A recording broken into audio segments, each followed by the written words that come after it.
오늘은 2월 27일 마태복음 18장 10절부터 20절까지 말씀입니다. 오늘 본문을 통해서는 하나님의 백성이 또 하나님 나라가 어떻게 확장되어지고 하나님의 백성의 거룩함은 어떻게 유지되는 것인가에 대한 이야기를 주님께서 하고 계십니다. 10절 말씀 보게 되니까 이런 말씀이 나오고 있어요. 이 작은 자 중에 하나도 업신여기지 말라. 그리고 너희에게 말하노니 그들의 천사들이 하늘에서 하늘에 계신 내 아버지의 얼굴을 항상 배옵느니라. 이렇게 말하고 있어요. 작은 자들을 업신여기지 말라. 이 말은 무슨 말이냐면 사람들은요, 가치 있는 일, 내게 유익한 일에 관심을 갖고 거기에 더 중요한 시선을 보냅니다.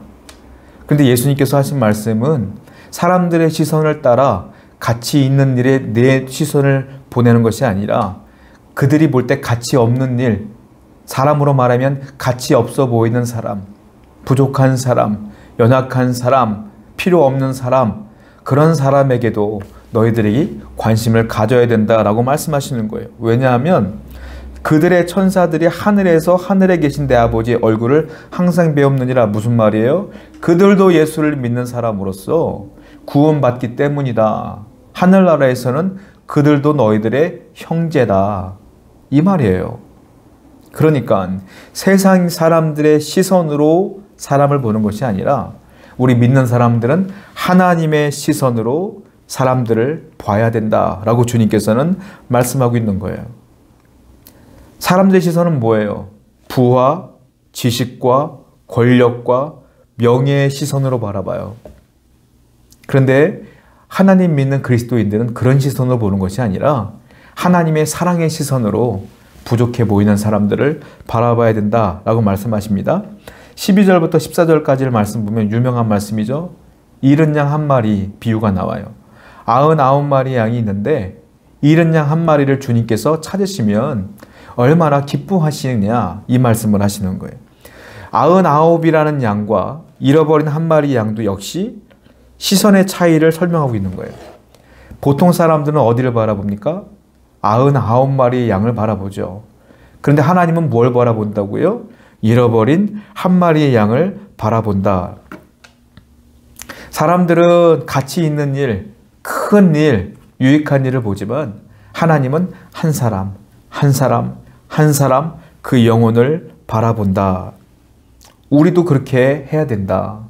이것이 그리스도인들의 삶이어야 된다라고 말씀하십니다. 15절부터 17절까지의 말씀을 보면 이번에는 죄에 대한 얘기를 하시는데 교회에서 가장 어려운 문제 중에 하나가 엊그저께까지만 해도 우리와 함께 막 동고동락하며 기쁘게 신앙생활하던 사람이 어떤 큰 죄를 지었다고 생각해 보자고요. 과연 그 큰 죄를 지은 사람을 향하여 여러분들이 어떻게 그 사람들에게 얘기하겠어요? 권면해야 되지 않겠습니까? 권고하고 권면해야 되는데 이게 교회에서 죄의 문제, 특히 죄를 지은 성도의 문제를 대하는 것이 굉장히 어려워요. 거기에 대한 얘기를 주님께서 하시는 거예요. 어렵지만 해야 된다라고 말씀하시는 거죠. 첫 번째는 어떻게 말하느냐? 15절 보면 네 형제가 죄를 범하거든 가서 너와 그 사람과만 상대하여 권고하라. 즉 너만 그 사람을 찾아가서 아무도 모르게 그 죄에 대한 얘기를 하라 이거예요. 죄 짓지 말라고. 그러면 그 사람이 그 말을 듣고 회개하면 너는 형제를 얻는 것이다. 다시 그 사람이 하나님의 백성이 되니까 천국 백성을 얻는 거야. 그런데 만약 그 사람이 네가 그렇게 얘기했음에도 불구하고 듣지 않는다라고 하면 소그룹으로 데려가라는 거예요. 자, 16절. 만일 듣지 않거든 한두 사람을 데리고 가서 두세 증인의 입으로 말마다 확증하게 하라. 그러니까 조금 더 사람들을 데리고 가서 그것이 왜 죄인지에 대한 얘기를 해보라는 거예요. 근데 그 사람이 그 말도 안 들어. 그럼 어떻게 되느냐? 17절. 만일 그들의 말도 듣지 않거든 교회의 말하고 교회의 말도 듣지 않거든 이방인과 세리와 같이 여기라. 그 말을 안 들으면 교회 목사님께 얘기하고 또한 성도들께 얘기해서 교회 차원에서 그 얘기를 회개하라고 권면하라 이거예요. 그래도 그가 듣지 않으면 교회에서 내보내라. 왜요? 그 사람이 그 죄 가운데 거하고 있으면 그 공동체는 쓰레기 냄새와 같은 죄의 향기가 품어져 나오기 때문에 그렇다. 그러면 사람들도 그 영향력을 받아 죄의 공동체가 될 수밖에 없으니 내보내라. 그래서 다시는 그에게 세리와 같이 이방인과 같이 대하라. 하나님 안 믿는 사람이니까, 하나님 말씀 안 듣는 사람이니까 내보내. 너희들은 권면을 3번이나 했어. 죄와 함께 있어서는 안 돼 라고 말씀하시는 거예요. 주님이 얼마나 죄를 미워하시는지가 분명하게 드러나지만 또 한편으로는 3번이나 기회를 주신다. 회개할 기회를. 여러분, 만약에 주님께서 왜 이렇게까지도 냉혹하게 교회에서 내보내라고 하냐면, 하나님의 말씀을 기반으로 해서 회개하십시오, 죄입니다 라고 3번이나 권면했음에도 불구하고 개인적으로 소그룹에서 또한 교회 공동체에서 얘기했음에도 불구하고 그가 듣지 않는다? 이 말은 그 사람이 하나님의 말씀과 하나님의 은혜를 모욕하는 행위다 이거예요. 결국은 하나님의 말씀과 하나님의 은혜를 모욕하는 건 우리가 절대 용서받지 못하는 죄가 있어요. 그게 뭐예요? 성령을 모독하는 거거든요. 결국 그것이 성령을 모독하는 죄가 된다. 그렇기 때문에 그는 내보내라. 은혜를 모욕하는 거예요. 하나님의 은혜를 업신여기는 거예요. 성령님의 말씀을 업신여기는 거예요. 하나님의 말씀을 업신여기는 거예요. 사랑하는 성도 여러분, 여러분들이 죄를 지었으나 회개하지 않습니까? 여러분들은 성령을 모독하는 겁니다. 말씀을 모독하는 거예요. 은혜를 모독하는 거예요.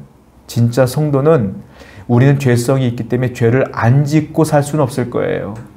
노력은 해야 되겠고 피하려고 애를 쓰지만 그래도 넘어질 때가 많아요. 그때마다 하나님께 눈물로 회개할 줄 아는 사람이 은혜를 아는 사람이고 성령님과 동행하는 사람이고 하나님의 은혜를 감격하며 살아가는 사람이다. 회개를 잘해야 된다 이거죠. 18절과 20절 말씀 보니까 이렇게 말하고 있어요. 진실로 너희에게 이르노니 무엇이든지 너희가 땅에서 매면 하늘에서도 매일 것이요 무엇이든지 땅에서도 풀면 하늘에서도 풀리리라. 이게 앞서서 지금 죄에 대한 얘기를 하는 것과 무관한 것 같지만 가만히 생각해 보면 연결되어지는 거예요. 자, 아까 뭐라고 그랬어요? 죄를 지었으면 3번이나 권면해라. 그런데 그가 죄를 회개하지 않으면 내보내라. 그 말씀 뒤에 바로 하늘에서 땅에서 매면 하늘에서도 매일 것이고 땅에서 풀면 하늘에서도 풀리라. 이 말은 무슨 말이냐? 땅에서의 삶과 하늘에서의 삶이 연결되어 있다라는 말씀이에요. 내가 이 땅에서 죄를 짓고 회개하지 않고 내 맘대로 살면 그 삶이 그대로 하늘로 연결되어진다. 얼마나 무서운 말인지 몰라요. 여러분들이 이 땅에서 약한 자를 도우며 잃어버린 양들을 위해 애쓰고 기도하며 또한 분별하며 믿음대로 말씀대로 살면 그 삶이 그대로 하늘로 연결되어지는 거지만 여러분들이 손으로 발로 눈으로 죄를 짓고 회개치 아니하면 그 삶이 그대로 하늘로 연결되어져서 천국 백성이 될 수가 없다라고 말씀하시는 거예요. 우리 교회는 또한 우리 성도들은 어떻게 해야 될까요? 작은 자를 얻기 위해 힘써야 될 줄로 믿습니다. 그리고 우리가 죄를 바르게 치리하고 죄 짓지 않기 위해 회개하며 죄를 피하는 삶이 지속되어야 될 줄로 믿습니다. 그것이 바로 우리의 성도의 삶이어야 합니다. 기도하겠습니다. 하나님, 오늘도 말씀을 통하여 죄가 얼마나 무서운지 우리가 이 땅에서 삶이 하늘에서 연결된다는 사실을 알았사오니 열심을 다하여 돌이키며 하나님께 회개하며 하나님의 앞에서 죄를 피하는 자가 될 수 있도록 인도해 주시며 작은 자를 사랑하며 업신여기지 아니하며 그들을 위해 찾기 위해 복음을 전파하는 백성들 될 수 있도록 인도해 주옵소서. 예수님의 이름으로 기도드렸습니다. 아멘.